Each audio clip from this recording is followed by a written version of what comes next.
You ever boot up a game you loved as a kid and think, this is going to be just like I remember, pure magic?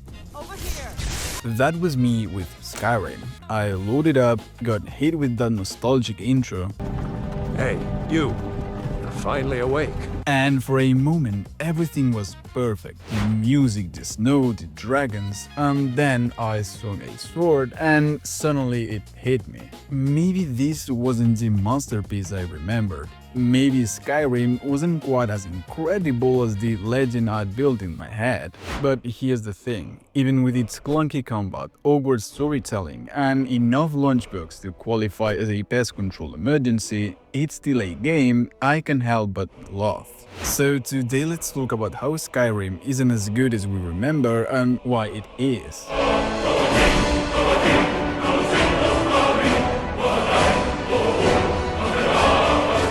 Nostalgia is a hell of a It makes you remember the best parts, smooth over the rough edges, and tells your brain that the past was better. When Skyrim came out in 2011, it wasn't just a hit, it was everywhere. It was the game that turned people who didn't even like RPGs into fantasy adventurers. People were shouting at the dogs.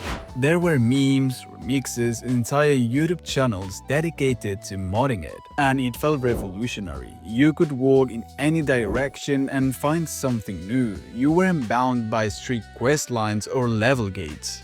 The world just existed, waiting for you to explore. But the thing about revolutionary games is that time catches up to them. When you go back, the things that once felt massive and groundbreaking can suddenly feel small. That's what happened to me. I was expecting this deeply immersive RPG filled with meaningful choices and dramatic storytelling. And what I got was a great world, but a world that, when you strip away the nostalgia, starts to show its seams. So let's start with the main quest. You are the Dragonborn, the chosen one destined to defeat Alduin, the world-eating dragon. Sounds awesome, right?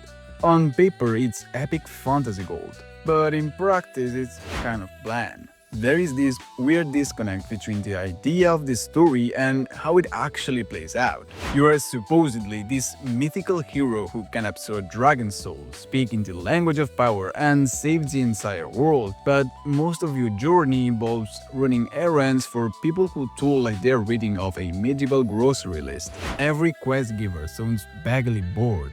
The pacing isn't even. 1 minute you're fighting dragons atop mountains, and the next you're being told to fetch a random item from a cave because some wizard dropped it. And Alduin himself, the main villain, barely shows up. He's supposed to be this apocalyptic threat, but he spends most of the game off screen. By the time the final battle happens, you almost forget why you're even fighting him. And yet, despite all that, Skyrim's storytelling isn't a total failure. Because while the main story struggles, the side stories absolutely shine. The Dark Brotherhood questline is incredible, the Thieves Guild is iconic, and the Daedra quests are some of the most creative, twisted little adventures in gaming. These stories are where Skyrim finds its identity, morally great, weirdly human, and full of memorable moments. So yeah, the main plot is an oatmeal, but the side quests, they are the maple syrup, cinnamon and butter that makes the meal worth it. But now let's talk about the combat, or as I like to call it, the part of Skyrim that aged like milk left on a sunny windowsill. Back in 2011, swinging a sword in first person felt powerful.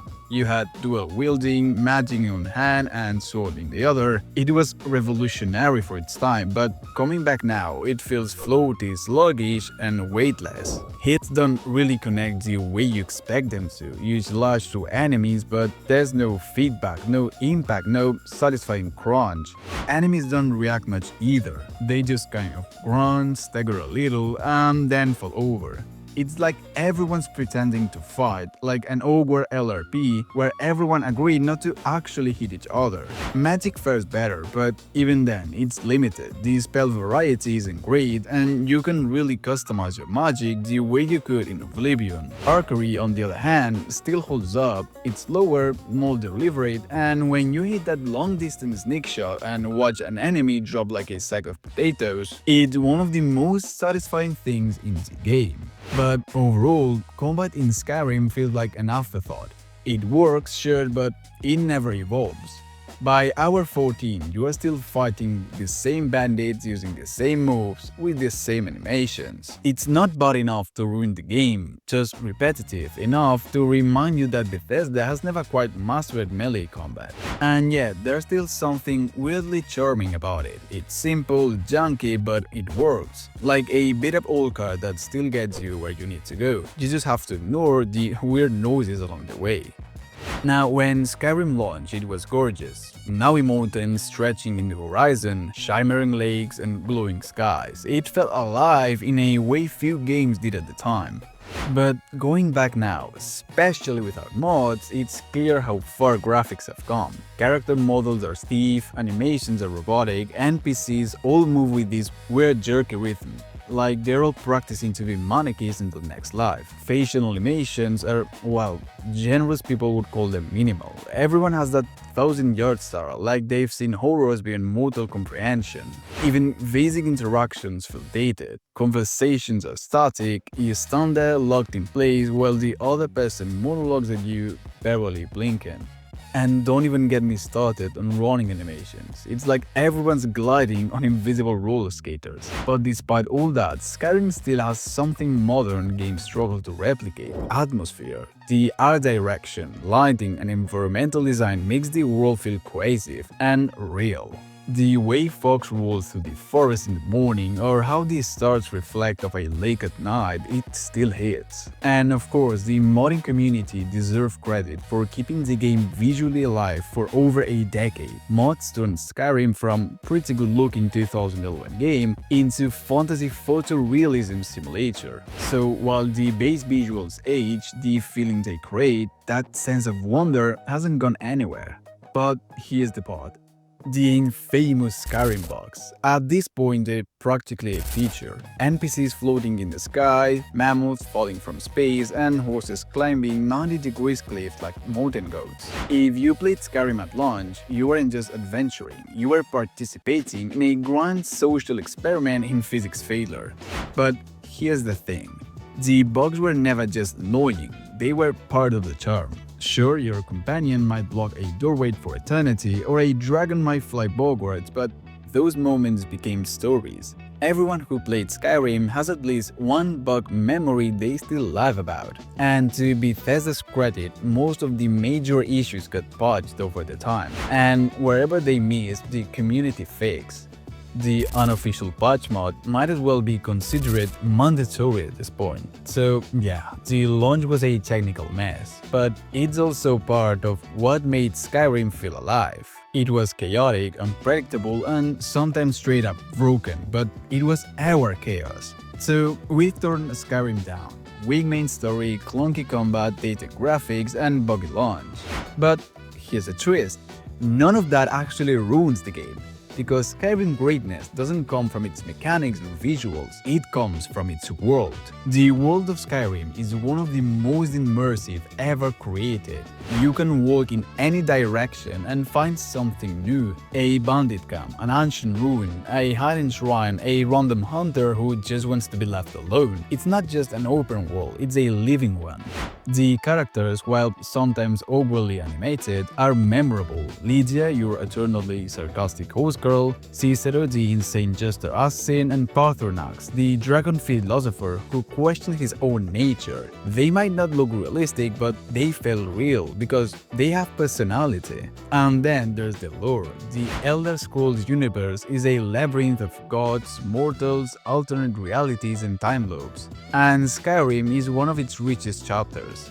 You can spend hours reading in-game books and still barely scratch the surface. There's a sense of scale and mystery to Skyrim world building that few games ever reach. It's that combination, exploration, atmosphere and lore that keeps people coming back. It's why Skyrim has been released on everything short of a toaster and why people still mod it in 2025. Even if the combat junky and the story shallow, the experience is unmatched. Few games let you live an entire fantasy life the way Skyrim does. You can become an assassin, a mage, a vampire, a werewolf, or just a quiet alchemist who steals cabbages for fun. The beauty of Skyrim is that it doesn't tell you how to play, it just lets you exist. And that freedom, that sense of possibility, is why people forgive its flaws. So, was Skyrim as good as I remember? No, not really. The combat feels clunky, the main story is flat, and the graphics have aged like milk in the sun. But despite all that, I still found myself sinking hours into it. Because even after all this time, Skyrim does something most games don't. It gives you a sense of place. When you hear that theme song swell, when you see the northern lights over the tundra, when you stumble across a cave that leads into the forgotten Dreamer Ruin, it sparks something that few games can capture. Skyrim might not be perfect, but it doesn't have to be. It's not about precision or polish. It's about adventure, discovery, and the freedom to carve your own history. It's about the moment, standing on a cliff at dawn, dragon bones at your feet, knowing that in this world you can be whoever you want to be.